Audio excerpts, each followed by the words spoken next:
The glow of the computer monitors cast an ethereal pallor across the faces within the 911 dispatch center. It was an evening much like any other, the rhythmic hum of equipment a constant companion to the hushed voices of operators guiding callers through moments of crisis. Outside, the world was settling into a quiet, almost isolated hum, the kind that often precedes a storm, or perhaps simply the deep slumber of a small town. The air was still, heavy with the unspoken stories that unfolded within these walls. Sarah, a seasoned dispatcher, whose years had etched a quiet wisdom into her eyes, sat at her station. Her fingers danced across the keyboard with an almost unconscious grace, a testament to her dedication and extensive experience. She had heard it all, the mundane, the tragic, the terrifying. Her calm demeanor was a fortress built over countless shifts spent navigating the chaotic tapestry of human emergencies. Tonight, however, a subtle shift in the atmosphere began to prickle at her senses, a faint discord in the familiar symphony of emergency calls. Then the line blinked. A new call, an unknown number. Sarah, with practiced efficiency, answered, her voice a steady anchor. 911, what's your emergency? Silence. Not the empty, disconnected kind, but a pregnant stillness, thick and unnerving. Sarah waited, her brow furrowing slightly. She could hear it then, faint but undeniably present, a soft, ragged intake of breath, followed by a low, almost guttural static. It was the sound of someone struggling to breathe, or perhaps struggling to speak. Hello? Can you hear me? She tried again, her tone firm but gentle, designed to coax a response from even the most terrified caller. Are you in danger? Please, speak to me. The static intensified, a crackling wave washing over the line, momentarily drowning out the faint breathing. Sarah leaned closer to her headset, her senses heightened. This wasn't a dropped call. There was an undeniable presence on the other end. A growing unease began to coil in her stomach, a familiar premonition she had learned to trust implicitly. It wasn't a prank, not with that breath, that raw, desperate sound. Just as she was about to speak again, to reiterate her plea for information, a sound broke through the static. It was a voice, barely a whisper, distorted and fragmented, like fragments of a broken glass. One word, perhaps two, struggled to form, but only a single syllable truly registered in Sarah's mind. Help. The sound was so faint, so fragile, yet it resonated with an intensity that sent a shiver down her spine. It was a plea, raw and desperate, laced with an undeniable terror. Before Sarah could press for more, before she could even process the full implication of that single whispered word, the line went dead. The connection was abruptly severed, leaving behind only the sterile hum of her equipment and the lingering echo of that chilling plea. Sarah stared at the disconnected call on her screen, her heart thumping a frantic rhythm against her ribs. The silence that followed was far more unsettling than any scream she had ever heard. It was a vacuum pulling at her, demanding answers that were nowhere to be found. A cold dread seeped into her bones. This wasn't just another call. This was something far more sinister, a mystery that had just begun to unravel. Before we continue, subscribe to the channel and tell us in the comments where you are watching from. The digital trail of the disconnected call led Sarah down a rabbit hole of protocols and procedures. She meticulously logged the incident, initiating a trace on the caller's number, though a sinking feeling told her it would lead nowhere definitive. Her professional training kicked in, Fair's well-oiled machine of data entry and cross-referencing, yet beneath the surface, a fierce internal struggle raged. Was it merely a cruel prank, a twisted joke designed to exploit the empathy of first responders? Or was it something far more sinister, a genuine cry for help from someone truly in peril? The whisper, that single fractured help, replayed in her mind, a haunting refrain that refused to be dismissed. Pranksters rarely sounded so utterly broken. Mark, a colleague whose cynicism had been honed by years of dealing with the absurdities of human nature, watched her from his station, a half-eaten sandwich poised mid-air. He offered a dismissive shrug, his expression a familiar blend of boredom and world-weariness. Just another kid with too much time and a burner phone, Sarah. Don't sweat it. Happens every shift. His words, intended to reassure, only served to solidify Sarah's growing conviction that this was different.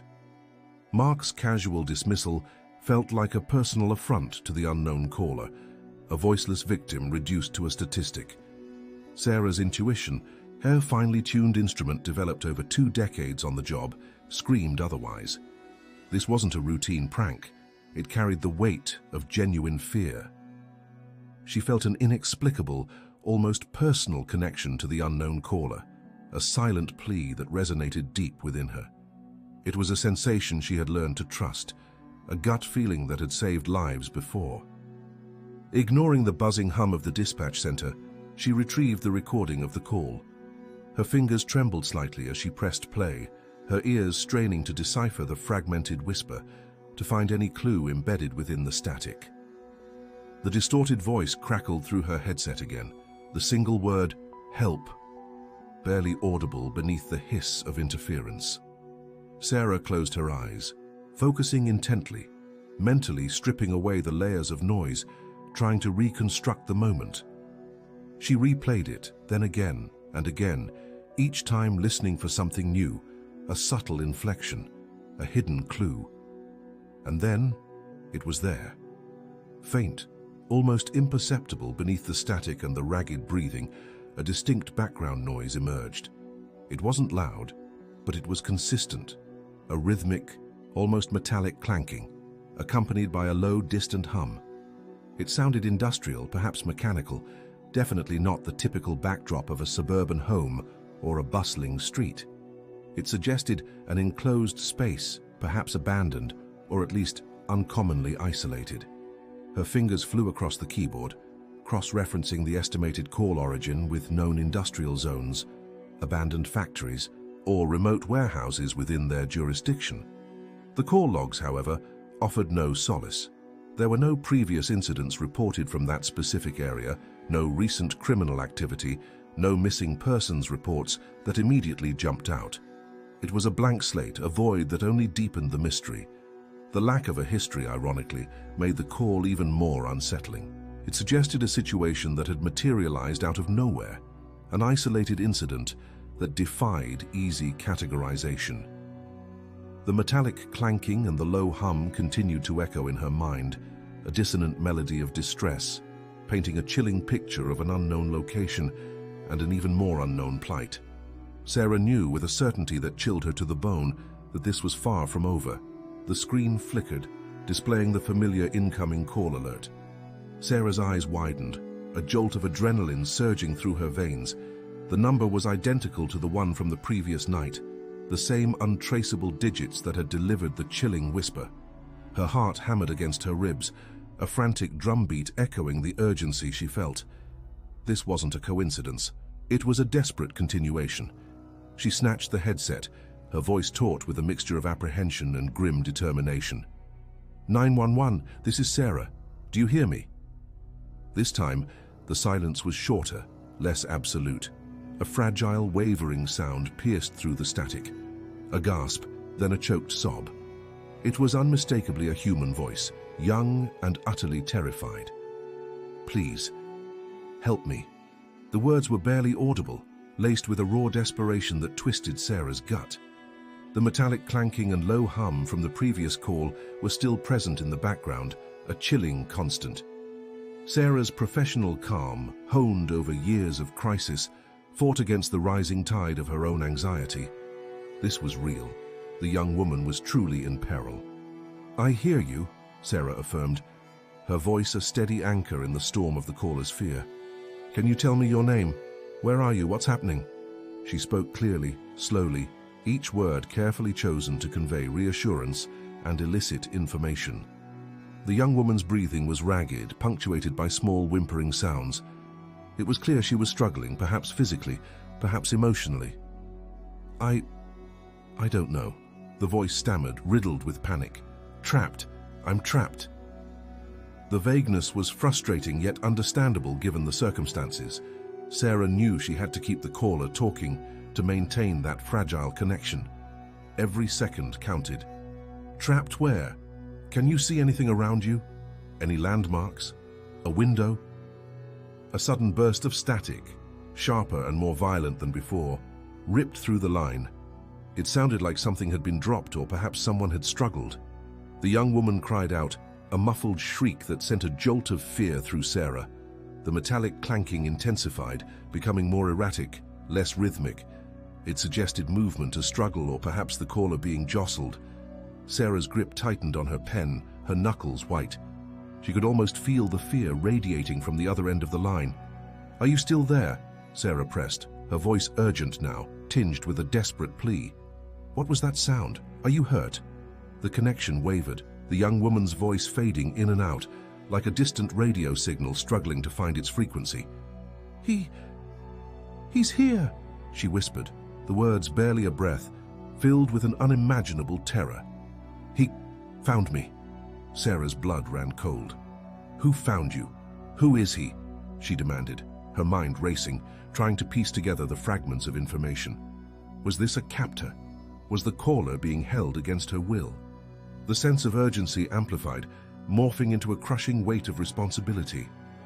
This wasn't just a call anymore. It was a life hanging in the balance, a desperate plea reaching out from the dark. The line crackled violently one last time, a deafening hiss that obliterated any chance of further communication.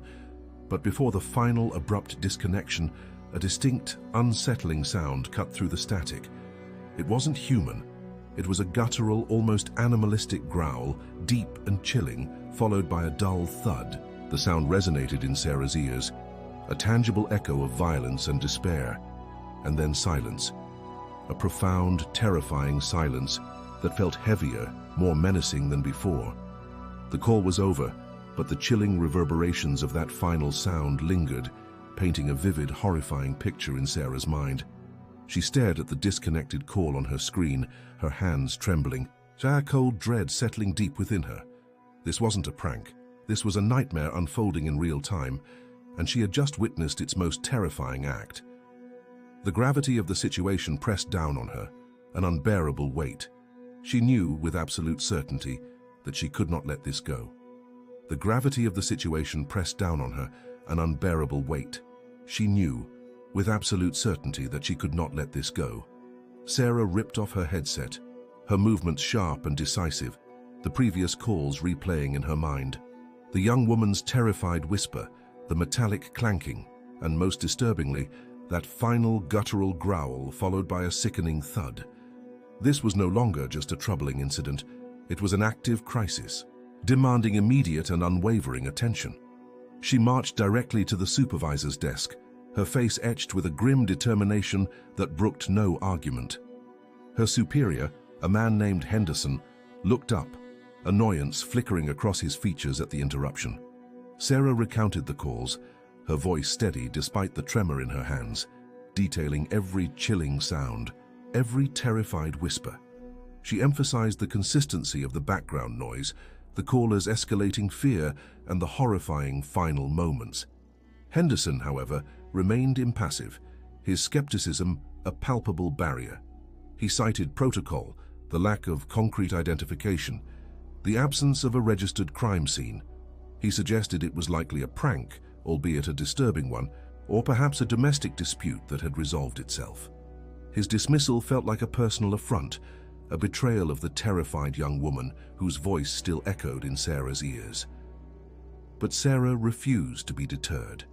The image of that young woman, trapped and terrified, fueled a stubborn resolve within her. She returned to her station, her mind racing, already formulating her own plan. If the official channels were unwilling to act with the urgency she felt was necessary, then she would find another way. She started systematically reviewing the call recordings, not just listening for the voice, but for any subtle anomaly, any faint clue that might have been missed. She isolated the metallic clanking and the low hum, enhancing the audio, trying to discern its source. It sounded like heavy machinery, perhaps even a generator, but operating in an enclosed, echoing space. As she delved deeper, a past trauma, long buried, began to stir in the recesses of her mind. Years ago, her younger sister had gone missing for a harrowing 48 hours, a period of agonizing uncertainty that had left an indelible scar on Sarah's psyche. Though her sister was eventually found safe, the fear, the helplessness, and the desperate search for answers had shaped Sarah profoundly, instilling in her an almost visceral empathy for those lost and vulnerable. This current situation, the frantic pleas of an unknown young woman, resonated with that deep-seated memory, transforming professional duty into a profoundly personal quest. She spent hours sifting through archived calls, not just from their jurisdiction, but cross-referencing with adjacent districts using a discrete back-channel system she had access to. Her intuition, honed by years of listening to the unspoken fears of strangers, told her this wasn't an isolated event. And then a pattern began to emerge. Faint, almost imperceptible at first, but undeniably there. Disconnected calls, similar in their brevity and the presence of unusual background noise, had been logged in other jurisdictions over the past few months. Each one had been dismissed, categorized as pranks or dropped calls, just as Henderson had dismissed hers. The sheer number of these incidents, however, far surpassed what could be attributed to mere coincidence. This was something larger, more sinister, an unseen predator, operating just beyond the periphery of law enforcement's radar. Her heart pounded as she zoomed in on the enhanced audio of the metallic clanking. She used specialized software, isolating frequencies, stripping away interference. And then, a crucial detail emerged, almost too faint to register. Beneath the clanking and the hum, a very specific rhythmic sound, almost like a faint squeak, repeated every few seconds. It wasn't the machinery itself, but something rubbing against it, consistently. After several agonizing minutes of cross-referencing audio patterns with industrial plant schematics and machinery catalogs, a chilling realization washed over her. The sound was consistent with the specific operation of a large, older hydraulic press, the kind found in abandoned factories or industrial junkyards. The implications hit her with the force of a physical blow. The young woman wasn't just trapped. She was likely being held in an old industrial building, perhaps one that was still partially operational, or at least retained some working machinery. And the most terrifying thought of all, the location of the previous calls, and now this one, formed a disturbingly tight cluster on the map. The caller, the terrified young woman, wasn't just in their jurisdiction. She was incredibly close, closer than anyone had dared to imagine. The realization that the young woman was incredibly close ignited a new fierce determination within Sarah. The theoretical became terrifyingly tangible. She knew she couldn't tackle this alone, not with Henderson's unyielding skepticism. Her gaze swept across the dispatch floor, landing on the junior officer, a bright-eyed newcomer named David, who often stayed late, meticulously organizing his notes and always eager to learn. He possessed a quiet intensity, a sharp mind, and crucially, a fresh perspective untainted by the cynicism that often permeated the veteran dispatchers. Approaching David, Sarah laid out her findings with methodical precision, presenting the enhanced audio, the clustered call locations, and her hypothesis about the hydraulic press. She watched as his initial politeness morphed into genuine concern, then a focused intensity that mirrored her own. David, unlike Henderson, didn't question her intuition. He absorbed the data, his fingers flying across his keyboard, cross-referencing abandoned industrial sites within the identified cluster. Together, they narrowed down the potential locations to 3 derelict factories, all within a 5-mile radius, each with a history of housing heavy machinery. The urgency in the room became palpable, a silent ticking clock counting down the precious moments. Sarah felt the internal conflict gnawing at her. Her professional boundaries screamed at her to follow protocol, to wait for official approval, to defer to her superiors. But the memory of that guttural growl, the young woman's terrified whisper, drowned out the cautious voice of reason. This was no longer just a case. It was a life, a human being trapped in an unknown horror, and every second wasted was a second closer to a tragic outcome. Her personal commitment, forged in the crucible of her past trauma, overshadowed her professional obligations. She would find this young woman, with or without official sanction. As David worked tirelessly, his searches yielded a crucial breakthrough. A missing person report, filed just 2 days prior in an adjacent county, perfectly matched the description of the young woman Sarah had heard on the phone. Her name was Emily. The report detailed a young woman with a distinctive birthmark on her left cheek, a detail Sarah vividly recalled from a fleeting moment during one of the clearer parts of the second call. Emily's family had reported her missing after she failed to return home from a weekend visit with relatives. Contacting Emily's family was a delicate task, fraught with emotion. Sarah spoke with Emily's distraught mother, carefully extracting details about Emily's life, her relationships, and any recent conflicts.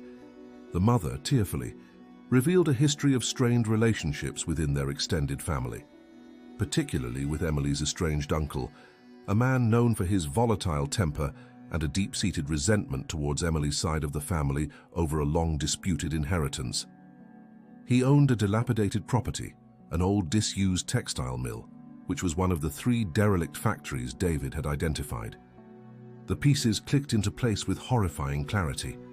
The uncle's property, his simmering anger, the missing person report, and the specific sound of the hydraulic press, it all converged into a chilling narrative. The suspicion solidified, pointing directly at the estranged uncle. The motive, though still murky, seemed rooted in a toxic blend of jealousy and resentment that had festered for years. With this new concrete evidence, Sarah bypassed Henderson and went directly to the precinct captain, presenting her meticulously gathered information with an unwavering conviction. The captain, seeing the undeniable connections, quickly authorized a search warrant for the uncle's property and mobilized a tactical team. As the team prepared, donning their gear, the atmosphere in the dispatch center crackled with anticipation and dread. Sarah felt a cold knot of fear in her stomach, but it was overshadowed by a fierce resolve. This was it.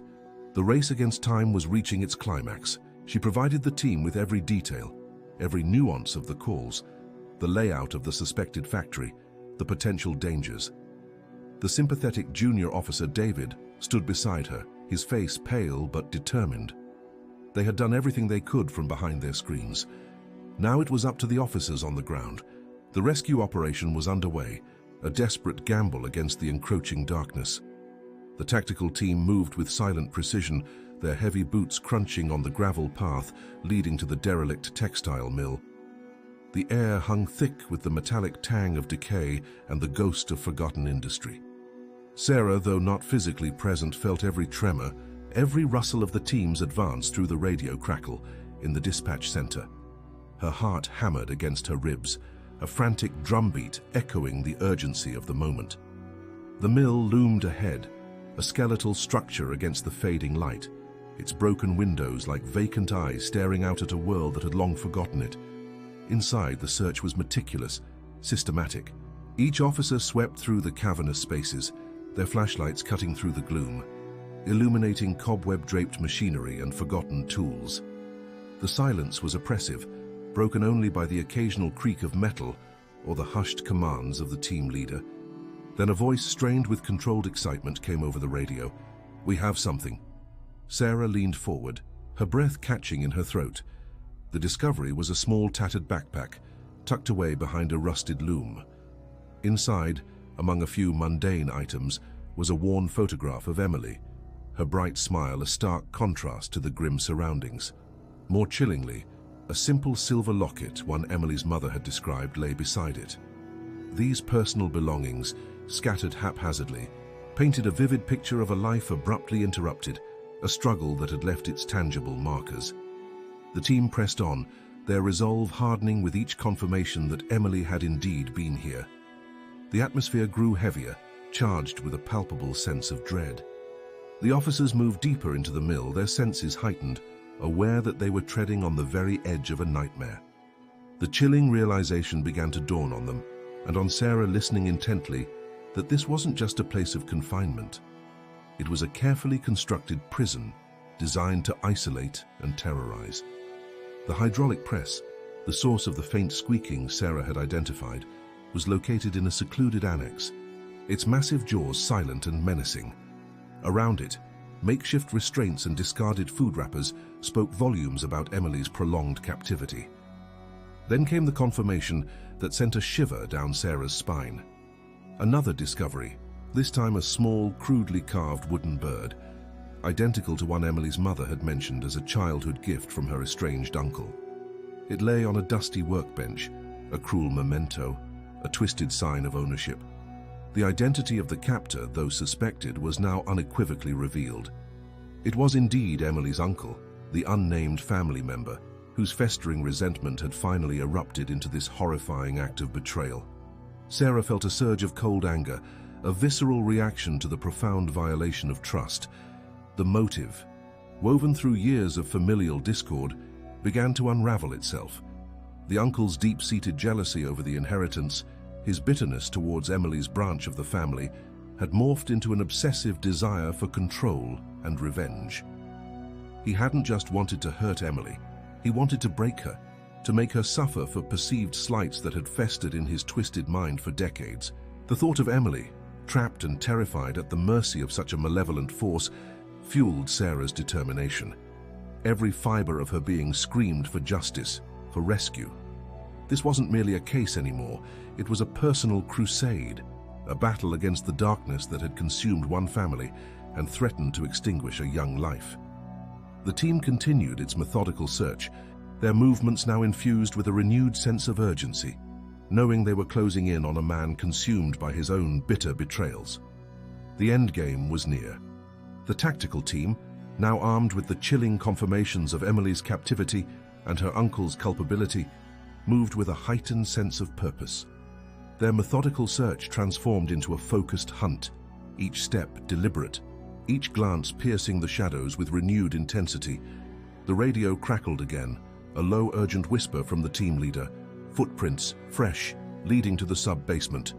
Sarah's heart leaped into her throat. This was it, the endgame. The descent into the sub-basement was a grim journey, the air growing colder, heavier, laden with the stench of damp earth and something acrid, metallic. The beam of flashlights danced across rough-hewn walls, revealing makeshift living quarters, a cot, a small table, discarded tools. This was where the captor had lived, where he had held Emily. The sounds of muffled struggling, faint but unmistakable, suddenly reached Sarah through the radio, sending a jolt of ice and fire through her veins. Emily was alive. The team converged on a heavy, reinforced door, its surface scarred and mottled with rust. A single guttural shout erupted from within, followed by a terrified whimper. The captor was there, and he was not alone. The team leader barked orders, and the door was breached with a controlled explosion, splintering wood and twisted metal flying inwards. Through the chaos, Sarah heard the frantic, desperate cries of Emily and the enraged roars of her uncle. The scene that unfolded was one of pure, raw terror. Emily, bound and gagged, lay on the floor, her eyes wide with fear, her face tear-streaked and bruised. Her uncle, a gaunt, wild-eyed man, stood over her, brandishing a rusty pipe, his face contorted with a madness born of years of festering resentment. He lunged, not at Emily, but at the first officer who entered, a primal scream tearing from his throat. The confrontation was swift and brutal. The uncle, fueled by a deranged fury, fought with a ferocity that belied his age, swinging the pipe wildly, a dangerous blur of metal and rage. Sarah, listening intently, felt a desperate urge to intervene, to scream instructions, to somehow reach through the radio and protect Emily. The officers, trained for such volatile situations, moved with precision, attempting to disarm and subdue him without causing further harm to Emily. Amidst the struggle, Sarah's communication skills, honed by countless hours of de-escalation training, proved invaluable. Over the radio, she began to speak, her voice calm but firm, addressing the uncle directly through the officer's body cams. "Uncle Robert," she began, her voice cutting through the melee. "This is Sarah from 911. It's over. You need to drop the weapon. No one else needs to get hurt."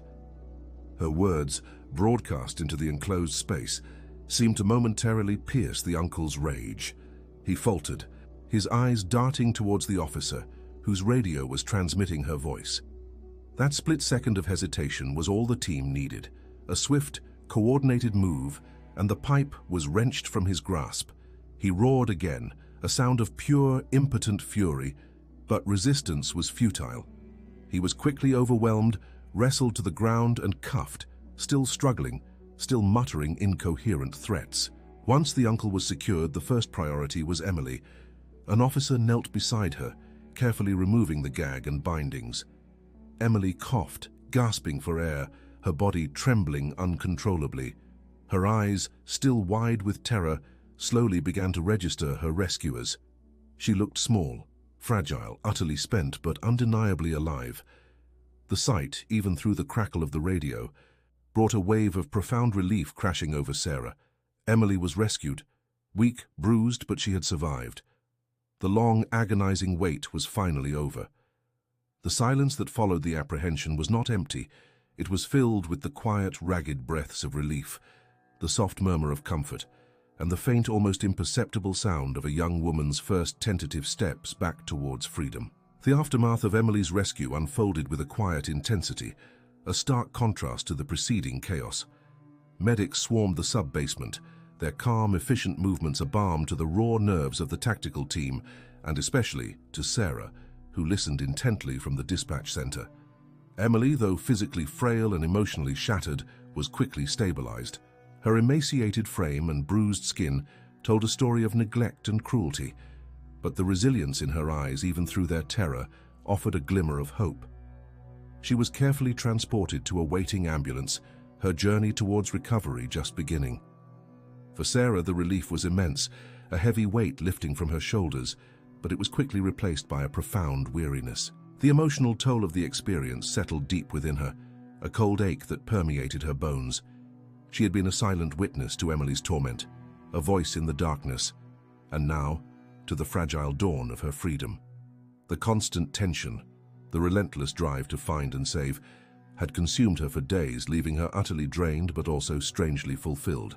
The echoes of Emily's terrified whimpers and her uncle's enraged roars would undoubtedly linger in her mind, a haunting symphony of human suffering and depravity.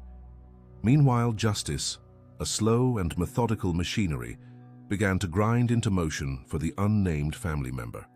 The evidence against Emily's uncle was overwhelming. The meticulously planned abduction, the cruel captivity, the physical and emotional abuse. His motive, once a murky undercurrent of familial resentment, was now laid bare for the world to see. The inheritance dispute, a festering wound in his psyche, had driven him to an act of such monstrous betrayal. He faced a litany of charges, his fate sealed by his own twisted actions. The legal process, though lengthy, would ensure he paid for his crimes, bringing a measure of closure to Emily and her family, albeit a painful one. Sarah, however, did not go unnoticed. Her dedication, her unwavering intuition, and her extraordinary communication skills during the confrontation earned her widespread recognition. Her superiors, initially skeptical, were now effusive in their praise. She received commendations, her name lauded in department meetings, her story becoming a testament to the power of a single determined individual within the vast, often impersonal system of emergency response. Mark, her cynical colleague, even offered a grudging nod of respect, a rare acknowledgement of her exceptional work. Yet the accolades felt secondary to the deep personal satisfaction of knowing she had made a difference, that she had pulled a young woman back from the precipice. Weeks later, a quiet moment of connection unfolded, a meeting arranged with careful consideration for Emily's fragile state. Sarah visited Emily at a rehabilitation facility, a place of healing and sanctuary. The young woman, still recovering, looked different, stronger, though the shadows of her ordeal still clung to her. Their conversation was brief, punctuated by long silences, but filled with an unspoken understanding. Emily's gratitude was palpable, expressed not just in words, but in the tearful embrace she offered Sarah, a silent acknowledgement of the life Sarah had helped reclaim. It was a powerful exchange, a bond forged in the crucible of fear and hope. The experience left an indelible mark on Sarah. The haunting calls, the desperate search, the visceral confrontation, all had irrevocably altered her perspective. She continued her work as a 911 dispatcher, but with a renewed sense of purpose, a deeper empathy for every voice that reached out in distress. She understood more profoundly than ever before the immense power of her position, the critical role she played in the lives of strangers. Every static-laden whisper, Every frantic plea now carried the weight of Emily's ordeal, reminding her that behind every call was a human story, a life hanging in the balance. And so, Sarah continued to answer the calls, her voice a steady beacon in the chaos, forever carrying the lingering scars of the most disturbing 911 call she had ever received, but also the quiet triumph of a life saved. It was a powerful, enduring reminder of the profound impact a single voice heard and acted upon could have in the darkest of moments.